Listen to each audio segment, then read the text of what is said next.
অপেক্ষা করতেছি কখন বৃষ্টি আসবে। মুহূর্তটাকে ক্যাপচার করার জন্য ভিডিও করতেছি। আর আমার উপরে ছাতা আছে, এই কারণে আমি ভিজতেছি না।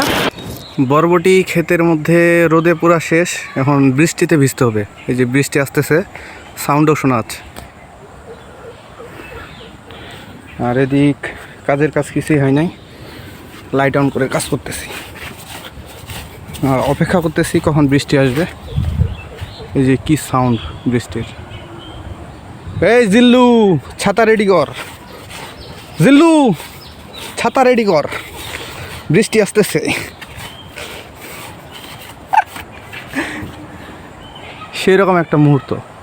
বৃষ্টি আসার আগেই ভিডিও অন করে রাখছি। পালা পালা পালা পালা পালা পালা।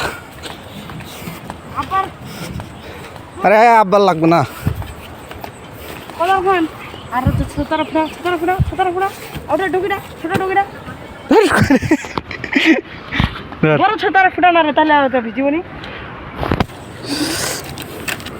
এই যে ছাতা রেডি, বৃষ্টি আসতেছে, বৃষ্টি আসতেছে। ওরে ভাই রে ভাই, চাচা চাচা আকাশ ফুটবে।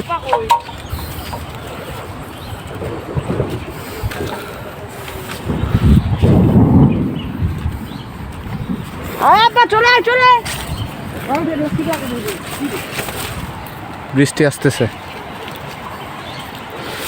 ছাতা রেডি বৃষ্টির জন্য। যা, সেরকম একটা মুহূর্ত।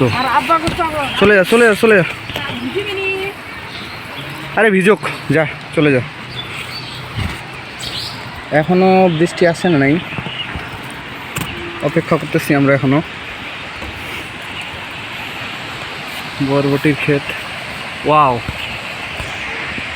আজকে সেরকম একটা ভিডিও করলাম যে তখন থেকে আসি বৃষ্টি নাই, যে আসা শুরু করছে।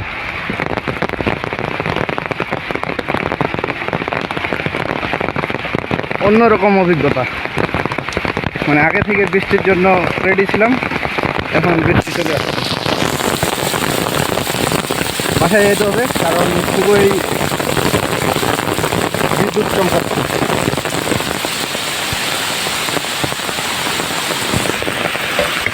এরকম সিচুয়েশনে থাকা যাবে না।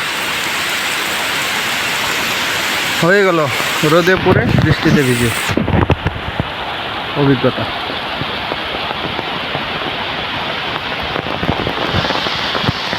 অনেক সরঞ্জাম নিয়ে আসছিলাম, কোদাল, তারপর এই যে আগাছা পরিষ্কার করার, যেটা আমাদের বলে, কি বলে ওটাকে, মনে আসতেছে না, ঠেলা বলে, ঠেলা।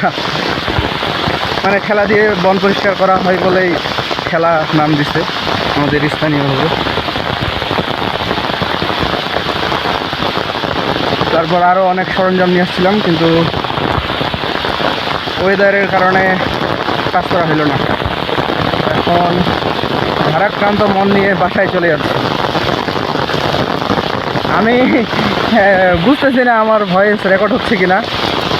তো যেহেতু অনেক ক্লোজ ভিডিও করে মাউথ স্পিকার কাছে নিচ্ছি, এই কারণে আশা করা যায় রেকর্ড হচ্ছে।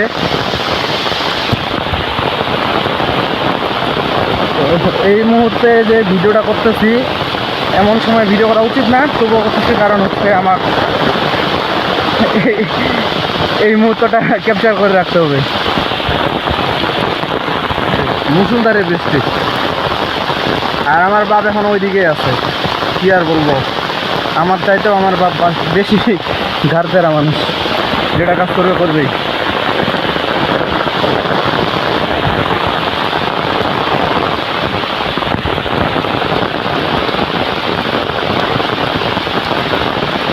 চারদিকে কি অবস্থা বৃষ্টির, আর আমি এখন পর্যন্ত গোসল দেই নাই। আজকে বৃষ্টিতে ভিজবো। তাহলে আমি যে কথাটা বলি সবসময়, যে গ্রামের মানুষের ব্যবহার কেমন হচ্ছে হোক, গ্রামের হচ্ছে পরিবেশ সেই দেখেন। শহরে হয়তো এরকম বৃষ্টি পাওয়া গেলেও রাস্তাঘাট, তারপর যানজটে মানুষজন বৃষ্টিটাকে উপভোগ করতে পারে না, কিন্তু আমাদের এই যে গ্রামের অবস্থা দেখেন, চারদিক শুধু বৃষ্টি আর বৃষ্টি। ভালোই লাগতেছে। এই যে আমাদের ডাব গাছ, আর এদিকে খোলা মাঠ, বাঁশ বাগান, সব মিলাই ভালো লাগতেছে। এই যে পিছনে দেখা যাচ্ছে এটা পুরোটাই বৃষ্টির সময় ডুবে থাকে, আজকেও এটাই হবে। ভালোই লাগতেছে, মন্দ না। ওকে, ভালো থাকবেন সবাই। এরকম একটা ভিডিও করলাম, মানুষজন পাগল মনে করতে পারে যে এই সময় বাসায় না গিয়ে ভিডিও করতেছে। আসলে এই মুহূর্তটাকে ক্যাপচার করার জন্য ভিডিও করতেছি। আর আমার উপরে ছাতা আছে, এই কারণে আমি ভিজতেছি না, শরীর ঠিক আছে। কিন্তু এখন আমি ছাতা রেখে বৃষ্টিতে ভিজবো, কারণ গোসল দেওয়া হয় নাই। বৃষ্টি পানিতে ভিজে আজকে গোসল দেবো। জানি না জ্বর ঠর আসবে কি না, দোয়া করবেন যেন সুস্থ থাকি। আর কি, আজকের মতো আল্লাহ হাফেজ, সবাই ভালো থাকবেন।